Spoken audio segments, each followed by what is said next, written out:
כן, אתה צודק, אני זקנה. ופתאום, התולעים קיבלו שיתוק. למה? הם שכחו לגמרי מהקרן המהירה של ילד החלל. ידעתי את זה! רובוטים מטופשים! ואז, בשנייה האחרונה, חמוד שלי, דודה שלך עומדת לחזור בעוד דקה. אין זמן לסיים את הסיפור. לא! בבקשה, סבתא אוטיס! את חייבת לסיים את הסיפור! לא, בבקשה, סבתא אוטיס, תספרי לי! לא, תספרי לי! בסדר, איך אפשר לסרב למלאך חמוד שכזה? איפה הייתי? כן. ילד החלל כיוון את הקרן המהירה שלו לכיוונם, ואז... כן? בוא תתקרב ותגלה את הסוף. אני אוהב אותך, סבתא אוטיס! וסבתא אוטיס אוהבת עוד... תפוס אותו! אאו! הראש הדפוק שלי! עבודה טובה, פיפ. נזרוק אותו למיטה. לא, גברת בידי מגיעה.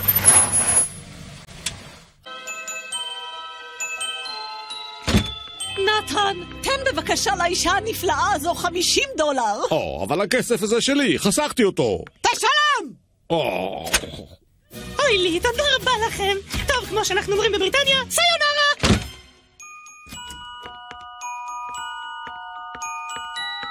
יש אנשים שיודעים לטפל בילדים. מלאך קטן שלי, תן לי לסדר לך את השמיכה.